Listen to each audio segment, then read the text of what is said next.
Hey guys, and welcome back to a new video. In this video, and as I have promised you before, we're going to talk about the context. So, context generally refers to the surrounding environment, and just like in any spoken language, there are different types of words that have different meanings, that we cannot understand the intended meaning of that word without knowing the actual context. So, without knowing the surrounding environment of that word, like the different words around it in the same sentence and its location within the sentence. And in Android, it's nothing different than that, as the context represents our app's current state, or the current app's environment that holds information and data about our app that we can use for different aspects of the app and the Android system. So consider the context as a connector between our app and the operating system. So we have seen before how we briefly use the context in different scenarios. When we try to launch other activities within our app or other applications from our app with the intent object, we had to pass the context. And also when we showed a toast message to the users notifying them about certain events, when we asked for some kind of permission, or when we showed the alert dialog. There are also other use cases like loading resource values such as strings, colors, bitmap, or drawables, and we are going to see how this works. Also, inflating layout or layout inflation, and we are going to learn about this when we discuss about fragments. Lastly, launching or interacting with other Android application components that we have briefly mentioned before, like broadcast receivers, services, and content providers. Now, there are generally two types of context that you will need to work with quite often: activity context and application context. Activity context is a context object that is tied to the activity lifecycle, so it is available if the activity is not destroyed. Whereas the application context is a global context that exists as long as the application is running. Since both types of the context can be used for the same purposes, it's important to use the appropriate context for the different use cases. Well, for that, you would use the suitable context that fulfills your use case. For instance, in our previous examples, the activity context must be passed to the intent that launches other activities, so the operating system knows who launches the activity or from where it should go to the other activity. Similarly, for the toast messages, permissions, or alert dialogues, all of those need to know where they should be shown, so on top of the activity whose context has been passed. When you use a long-lived object, like for example a database, throughout all parts of your app, it is better to pass the global context or the application context. This context lives longer than the activity context, which means it stays valid even if the activity is destroyed. If you accidentally pass the activity context when the application context is needed, you won't see any errors, but it could lead to a memory leak. A memory leak happens when your app keeps using more and more memory without releasing unused resources. This can cause your app's performance to get worse, it might crash unexpectedly, or even make the Android system kill your app to free up some critical space. To avoid memory leaks, we need to be careful with the context that we use. If you pass the activity context to a long-lived object like the database, you have to make sure to release the resources used by the database when the activity is destroyed. Otherwise, the database will still hold a reference to the destroyed activity, preventing the system from freeing up the memory and causing the memory leak. So if you intend to use a long-lived object across all parts of your app, remember to pass the global context or the application context. This way, you can prevent memory leaks and keep your apps running smoothly.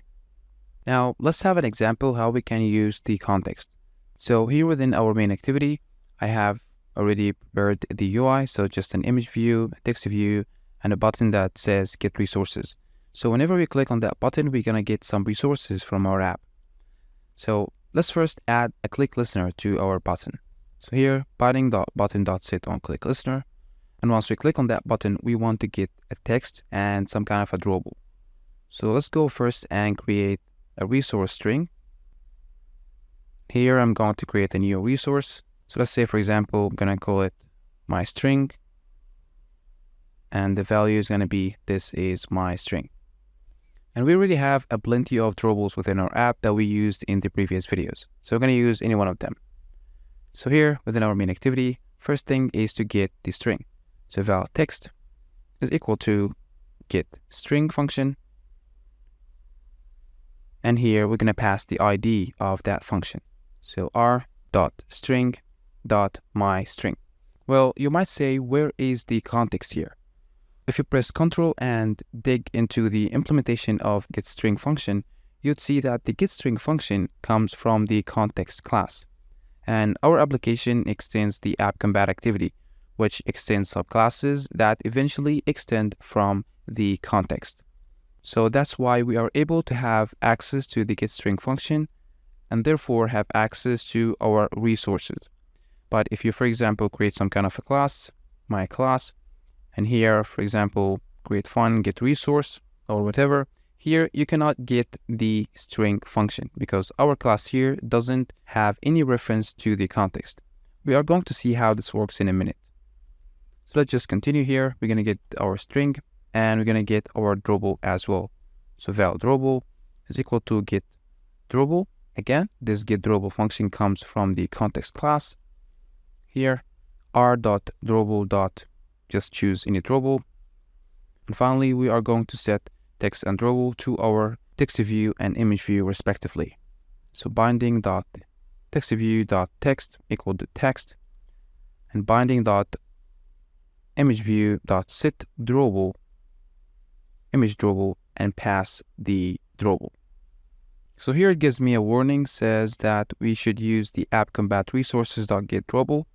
So let's do that. App-combat resources.get drawable. And here it requires to pass the context because this get drawable here comes from the app-combat resources, which doesn't have any reference to the context. As you can see, it doesn't extend the context or pass the context within the constructor or anything. So we have to explicitly pass the context from our activity. And in this case, since we are using this drawable only within this activity, so we're not going to use it outside of this activity or other activities, then we are safe to pass this as our context or the activity context as the context passed to the get drawable method. Now let's run to see how this works. So here, once we click on the button, you're going to see with that we have retrieved the resources from the res directory. First is the image and the string from the values. So this is how you could use the context to access the resources within your project. Now let's just refactor the code to see how we can pass a context to the class, to some kind of a class, to access anything related to the context. And in this example, we are just going to use the resources.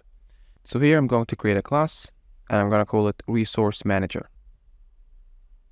Now within this class, we are going to have two functions, one to get the string and the other one to get the image. So fun get string,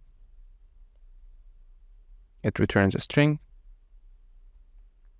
And here we're going to have another function that gets the drawable. So get drawable and it returns the drawable. So now this is just a plain Kotlin class. It doesn't have any reference to any context. So you could either just pass the context within the class constructor or pass the context directly to the functions. So let's just pass it to the constructor here. And here I'm going to create a private val context of type context. And as you can see, the context comes from the Android content and it's just an abstract class that has been implemented by other classes. So here we're going to pass the context, and from the getString function, we are just going to copy this over and pass it here. But we have to first pass the context, as the context is used to get the string from the context class. Now, similarly for the get drawable, so pass this here, add it here. Now, in this way, we cannot simply pass this because this here refers to the resource manager, and the resource manager is not a context class. So we have to pass the context within the constructor. And here we have to return this, and we have to return this as well. Now the app-combat resources get drawable function might return a nullable drawable. So let's just change this and make it a nullable drawable. Now here, instead of using these functions, I'm going to create a new object of the resource manager. So val manager is going to be equal to resource manager. And here the resource manager requires a context. So pass this as the activity context. And instead of using these, I'm going to use manager.getString and manager.getDrawable. You could also let the getString function or the getDrawable function accept some kind of an ID to make them dynamic, not only returning some kind of static information about a string or a drawable or any other resource, but also open to return whatever ID passed to them from the resources. Now, what if you're using this class, resource manager class, within other activities as well? What if you want to pass the application context, which is the global context, instead of the activity context? For this, you could simply pass the application context from the activity context. So here, this refers to our main activity, and since our main activity extends the context, then it has access to the application context. So here you can just add this application context. And now this application context refers to the global context of our application. And it's very suitable for use cases where you want to pass a global context for things that you use across your app's screens. Now, always watch out if you are creating some kind of a static field within your activity and passing the activity context. So here, if you are passing the activity context and making our manager here as a static variable within our activity, so we just make it static here by using the companion object. Here, this might cause a memory leak. Why? Well, because since this manager is a static variable, then you could easily access this static variable within other activities. So here within our second activity, we can simply say main activity dot manager. And here we are accessing this manager, which has a context of the main activity passed to it. But what happens when the main activity gets destroyed and we are now on the second activity? We can still access the manager and still get the resources from the manager's functions, but this is making our app using more memory without releasing the memory, and it's used within other activities and it's not released and using a context of some kind of a class that have been destroyed. That means the main activity resources are prevented from being collected or released by the Android system.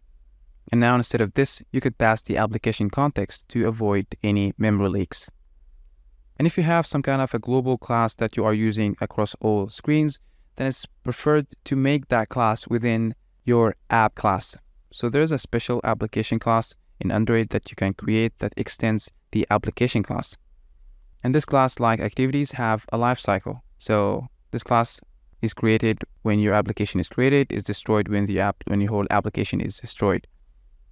For example, instead of just creating the resource manager here within our main activity, let's just create it within our application class.